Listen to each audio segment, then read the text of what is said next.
and welcome to MK Squared News Reports. I'm Mandy Gao, and I'm joined by Maria Kim to give the latest reports on foreign affairs. After months of fighting, General MacArthur successfully pushed North Korean and Chinese forces to the North Korean-Chinese border. The Chinese and North Korean forces have surrendered, and negotiations for the future of Korea are underway. At the current rate, it's likely that Korea will be united under a democratic government with Somin Ri as president and under the guidance of our government. For a moment, we were scared that President Truman might fire MacArthur and prohibit his push into North Korean territory and plans to bomb Chinese cities. Yeah, definitely. The president feared that MacArthur's forces would be overwhelmed by the combination of Chinese and North Korean forces. Additionally, President Truman may have thought MacArthur's plans to bomb Chinese cities to be too violent and extreme. This fear was a valid one since MacArthur's risky move could have started a war with Asia, leading to even more bloodshed and increasing the already high tensions in the world between democratic and communist nations. However, if President Truman acted on his fears, it's likely that the Korean War would result in no change from the start of the war, and Korea would remain split at the 38th parallel. Or even worse, North Korean forces would push the US further from the parallel and Korea would fall to communism. Good thing we avoided losing another country to communism. In reality, General MacArthur pushed back Truman's objections and followed through on his plans. For the past few months, MacArthur has been bombing all Chinese cities suspected of aiding North Korea.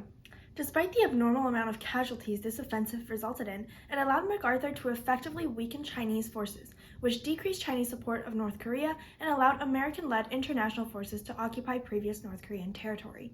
As a result, the entirety of the Korean territory is now under the leadership of Syngman Rhee while being supported by American guidance and protection.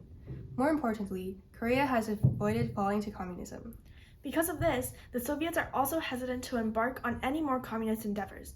The communist nations across the world are stunned by our demonstration of strength and perseverance in our fight for democracy.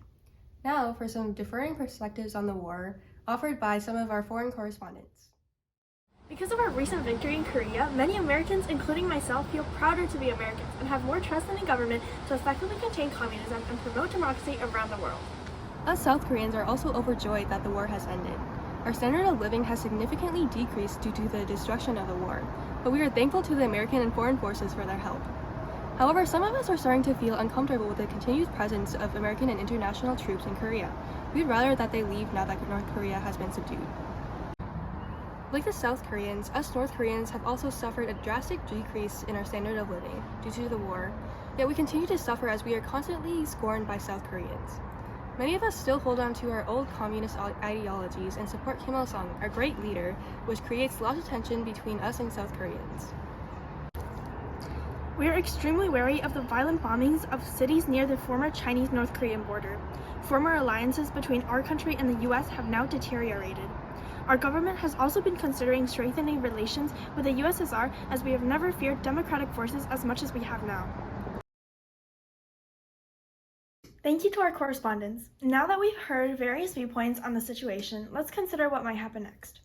Some short-term consequences of Korean unification, as highlighted by some of the differing perspectives mentioned before, include a much greater death count as well as criticism that the US only aided the South Koreans in the war effort to further our own imperialist endeavors in both Korea and China. Additionally, fellow Americans seem to have a heightened trust in the US government as we are united under the fact that another instance of communism has been defeated or contained. This heightened trust in the government would allow the government to significantly increase the US defense budget. There would also be widespread support for General MacArthur, who is now a national hero due to his valiant efforts to contain communism. Who knows, we might see him victorious in the 1954 presidential campaign with all this national support.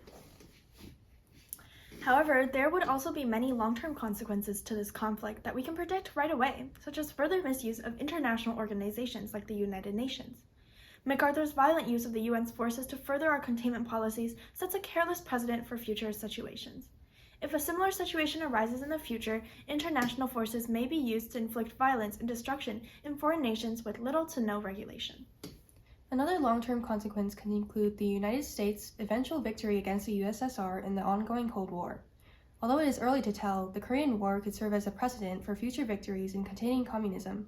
Increasing military spending could advance the US in the arms race, and the USSR could back down from its communist ventures, especially with the leadership of more moderate government officials like Gorbachev.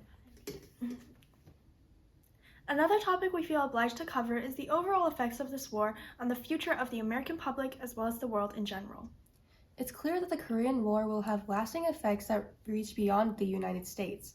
Perhaps in the course of 50 years, America and Korea will cultivate an inseparable alliance and work side by side to benefit both countries. Because of this close alliance, maybe Americans will start viewing Asian countries as political and economic equals instead of third world countries. This may also lead to a dramatic increase in the Asian population in the U.S. Additionally, I think that MacArthur's more aggressive approach to containment will successfully uphold our containment objectives and thus dramatically weaken the influence of communism in the world. Korea has finally achieved unification under democratic rule and is even advancing into Chinese territory. General MacArthur has emerged as a national hero, as well as a prospect for the 1954 presidential campaign. The future of democracy looks bright with yet another victory against the evils of communism. Thank you for tuning in on MK² News Reports. We wish you a pleasant evening, and don't forget to tune in tomorrow as we reveal the secrets to achieving the ideal suburban life.